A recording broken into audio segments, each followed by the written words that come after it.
Hello students. तो पिछले video के अंतर्गत हमने कुछ प्रश्न उत्तर को साझा किया, महत्वपूर्ण प्रश्न उत्तर थे। तो आज जो हमारे बचे हुए और महत्वपूर्ण प्रश्न उत्तर हैं जो परीक्षा की दृष्टि से अत्यंत महत्वपूर्ण हैं, तो ये बार बार प्रश्न उत्तर आए भी हैं। तो इन प्रश्नों को ध्यान से सुने, देखें और इनके उत्तर समझें, जानें कि किस तरह से उत्तर लिखने हैं। तो चलिए, 5वें प्रश्न तक हमने कर लिया था। आज छठा प्रश्न। मन्नू भंडारी ने यह क्यों कहा है कि अपनी जिंदगी खुद जीने के कल्चर ने हमें पड़ोस कल्चर से विच्छिन्न कर दिया है। Very important question. ये बहुत बार ये प्रश्न आता है पड़ोस कल्चर के ऊपर। तो देखिए इसका उत्तर, यह बात बिल्कुल सत्य है। आस पड़ोस मनुष्य की वास्तविक शक्ति होती है। किसी मुसीबत में पड़ोसी ही काम आते हैं, परंतु दुर्भाग्य से अब पड़ोस में आना जाना नहीं रहा। नर नारी दोनों कमाऊ होने लगे हैं। इस कारण उन्हें इतना समय नहीं मिलता कि अपने निजी काम समेट सकें। छुट्टी का दिन भी घर बार संभालने में बीत जाता है। इस कारण पड़ोस कल्चर प्रायः समाप्त हो गया है। बड़े तो बड़े बच्चे भी पैदा होते ही कैरियर की दौड़ में इतने अंधे होने लगे हैं कि उन्हें अपनी छोड़कर अन्य किसी की खबर नहीं है, सिर्फ अपने बारे में सोचते हैं। यह शहरी जीवन का सबसे बड़ा हादसा है। इस कारण मनुष्य हृदय की उदारता, विशालता, हंसी ठिठोली, ठहाके और उल्लास भूल गया है। वह स्वयं में बिल्कुल अकेला, उदास और बेचारा हो गया है। तो देखिए, पड़ोस कल्चर से रिलेटेड और भी प्रश्न कैसे भी थोड़ा सा हेरफेर करके पूछे जा सकते हैं, तो इसको ध्यान में रखें। प्रश्न 7 देखेंगे। एक कहानी यह भी पाठ में लेखिका ने आज़ादी के आंदोलन में अपनी भागीदारी किस प्रकार निभाई थी, है ना। तो ये इस तरह से भी आ सकता है प्रश्न कि देश के स्वतंत्रता आंदोलन में मन्नू भंडारी की भागीदारी के 2 उदाहरण दीजिए, ऐसे भी आ सकता है प्रश्न। तो देखिए, तो उत्तर इसका इस प्रकार से लिखना है कि देश के स्वतंत्रता आंदोलन में मन्नू भंडारी ने घर की 4 दीवारी लांघ कर हड़तालों, जुलूसों में भाग लेना शुरू कर दिया। उसने भरी सभा में जोरदार भाषण दिया। और दूसरा उदाहरण, नवयुवकों ने आज़ाद हिंद फौज पर चलने वाले मुकदमों का विरोध किया। स्कूल, कॉलेज, दुकानें बंद करवा दी गईं।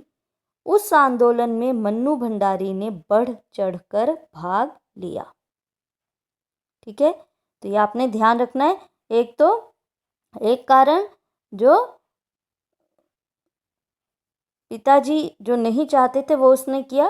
ठीक है, घर की 4 दीवारी लांघकर हड़तालें, जुलूसों में भाग लेना शुरू कर दिया, भरी सभा में जोरदार भाषण दिया। ठीक है, और दूसरा उदाहरण था, नवयुवकों ने आज़ाद हिंद फौज पर चलने वाले मुकदमों का विरोध किया। स्कूल, कॉलेज, दुकानें बंद करवा दी गई। उस आंदोलन में मन्नू भंडारी ने बढ़ चढ़कर भाग लिया था।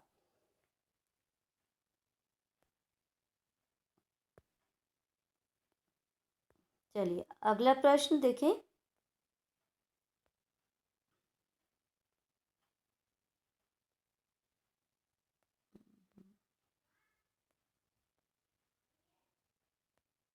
चलिए, 8वां प्रश्न है, एक कहानी यह भी आपको क्या प्रेरणा या संदेश देती है। ठीक है, तो देखिए ये कहानी हमको क्या प्रेरणा या संदेश देती है, तो एक कहानी यह भी नामक आत्मकथा हमें अनेक संदेश देती है। पहला संदेश यह है कि स्वतंत्रता और जन आंदोलन पर केवल पुरुषों का ही अधिकार नहीं है, स्त्रियां भी इसमें बराबर की भागीदार होनी चाहिए। इसे पढ़कर लड़कियों और स्त्रियों को भी संघर्ष करने की प्रेरणा मिलती है।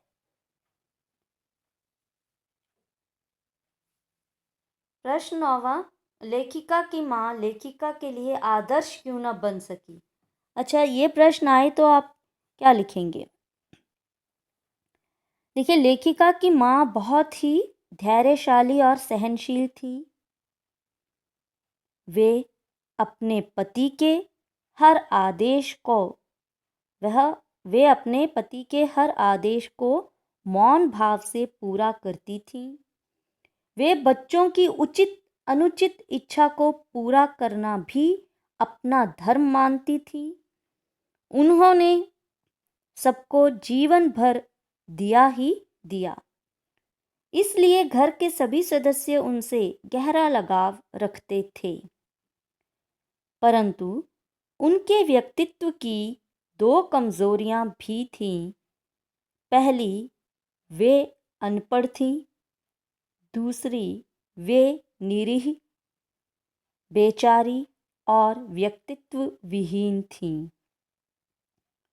संघर्ष, विरोध, स्वेच्छा आदि से उनका दूर का भी संबंध नहीं था।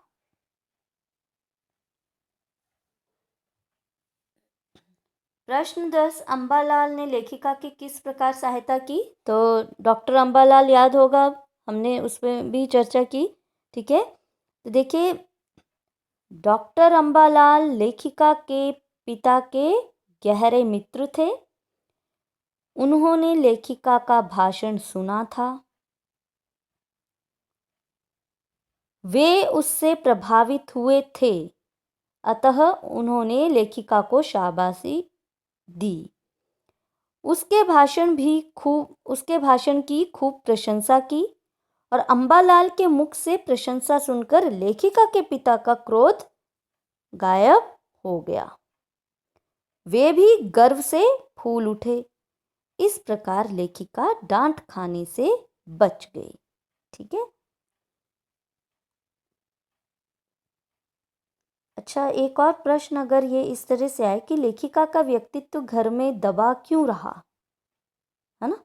आगे जाकर तो देखा आपने, बहुत जोशीले भरे भाषण वो देती थी, सड़कों पर उतर आई, पर लेखिका का व्यक्तित्व घर में दबा क्यों रहा? तो देखिए, इसका उत्तर इस तरह से होगा, जब तक लेखिका के बड़े भाई बहन घर में रहे, उसका व्यक्तित्व दबा रहा। वह यों भी दुबली पतली काली और मरियल लड़की थी। उसकी बड़ी बहन गौरी स्वस्थ और हंसमुख थी, इसलिए उनके रहते उसके व्यक्तित्व का विकास न हो सका। ठीक है, तो ये कारण था, तो इसको भी ध्यान रखिएगा। तो आज हमारा इन्हीं प्रश्नों के साथ ये पुनरावृत्ति हमारे एक कहानी यह भी पाठ की समाप्त होती है, और आपका कार्य है कि अब इन प्रश्नोत्तरों को ध्यान से सुनें, पढ़ें, समझें, है ना? तो आपके लिए ही अच्छा है। जितना अभ्यास करेंगे, जितना पढ़ेंगे, जितना सुनेंगे, जितना करेंगे, जितना लिखेंगे, उतना ही आपके लिए अच्छा है। ठीक है, okay, bye and thank you.